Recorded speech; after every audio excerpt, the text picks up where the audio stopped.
Some parents have the weirdest priorities.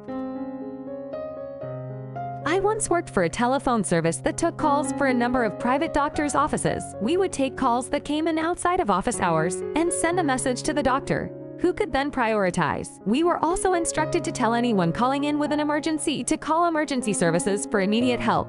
We have public health care in Sweden, which is available for everyone to use. But you can also choose to pay for private health care if you can afford it. This caller definitely had the money and the self-entitlement that came with it. Caller said, "Hello. I need the doctor to come right away. It's an emergency." The doctor doesn't make house calls. If it's a medical emergency, you need to go to the emergency room or call 112, the Swedish emergency number. "My son is having an allergic reaction. I need to talk to the doctor now."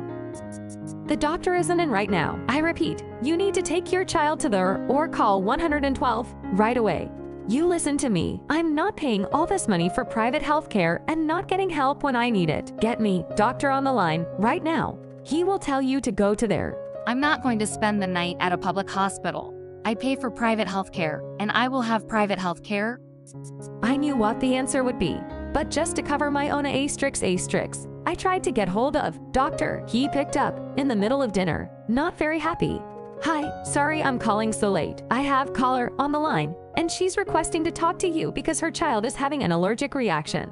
Doctor said, "What? She's crazy. She doesn't need to talk to me. She needs to go to there." I've told her that repeatedly. In the coldest, angriest voice imaginable, doctor said, "Transfer her over." I wish I could have overheard that conversation. Yes, the lady would rather risk her child's life than be forced to use public health care. I don't know exactly what happened after that, but at least the kid was fine in the end, and I believe reported the incident to social services. Ballooning demands.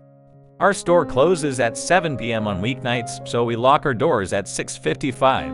A customer bangs at the door at 6:58 with the promise that she needs just one thing. I let her in and tell her we're closing the registers in 2 minutes. 2 minutes pass and she's not at the register. I said, "Ma'am, you told me that you only needed one thing when you came in here. It's 7 and we have to shut our registers down." I know, but I forgot I also need. Asterix lists off a dozen items. Asterix. There's no way you're going to have time to get all of that.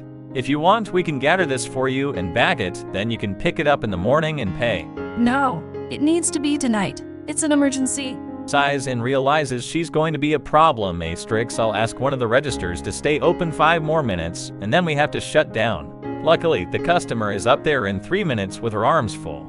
My coworker is checking her out when the woman says she needs to put in a balloon order for her son's first birthday party. I hurry and grab a slip of paper to fill out with the information. Do you have any specials on your balloons? No. We stopped doing specials on them months ago because of the helium shortage. We do offer balloons at a cheaper price if you buy 20 or more. Well, I don't really need 20. Can you do the order in multiple colors? We can do them in as many as you like. I want them to match the theme of the party. She starts naming colors, which I write down, but she can't decide on the blue. I go grab 4 different blue balloon colors. Give me the aqua, no powder blue. No, island is better. No, I'll just go with aqua. Can I have just 12 balloons at the cheaper price? I'm afraid we can't do that. It's in the system at a set price, and I don't have the authority. I just don't need 20. I guess I'll get 20, though. Coworker said, "I'm glad we could help you with your son's first birthday. That'll be high amount." The customer hands over a card, and it's declined. I know there's money on that card. It just won't go through because my check is still pending. Can you stay open just a little longer so I can run to the ATM and withdraw some money? We can't. We should have already closed over 10 minutes ago. As I suggested before, why don't we bag this up and you can come for this in the morning when you come to get your balloons? I guess so. Are you sure you can let me run to the ATM? I'm positive, ma'am. I helped her write her name and information on one of the bags, staple it shut, and put it behind the main counter. Oh, do me a favor? I don't know if I want those balloons.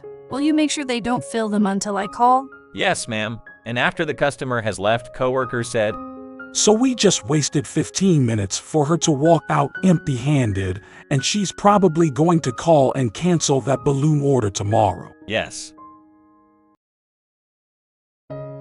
It's a retail thing. I work at a sandwich shop. One of the customers, who comes in every single day, is a cashier at a grocery store across the way. And I pretty much hate him. Nothing specific, but every time he comes in, he is completely disengaged from the employee serving him, and he snaps at you if you ask him to repeat part of his order, or groans out loud if you ask if he wants a value meal. Whenever he comes in, I brace myself for the most awkward order ever. Yet I must be as professional but plastic as humanly possible, and I am prepared, no matter what I do, to get it wrong somehow. I see him walking across the parking lot, and he already has that face on, like he is already in an impatient mood. But I do something different. I look up, and instead of bracing for the worst, I physically relax myself and put on a big, tired smile. The customer before him has just finished their order, packed up, and past him going out the door. I greet the regular with my big, tired smile and gesture at the gentleman who just left. I said, "That guy, he's usually so great. But I don't know what I did today. Everything was wrong. It wasn't like anything specific. But he kept snapping at me, and I didn't know what to do." I am lying. The previous customer did no such thing. I'm glad you're the next customer. I don't know what I'd do if the next customer was worse. Oh? Yeah, you're pretty low-key when someone messes up, because you totally get that it's not on purpose. It's just a customer service thing. Asterix gesturing at his name badge. Asterix. I'm just glad I've got a pleasant, friendly face to deal with right now. You're one of my easy customers, and I appreciate it. So, yeah, bread. You usually get wheat, right? The rest of the transaction went so much smoother. As I worked, we spent a minute chit-chatting about customers in general and how our days were. When I asked him to clarify part of his order, he just smiled and repeated himself gently instead of snapping this time. He didn't get annoyed with my scripted upsell asking if he'd like to make it a meal. He paid, and he left. And every other time after that he came in, he was, for real, the most low-key, pleasant customer I had, and he would look for me specifically to handle his order. Turns out I am the tamer of beasts.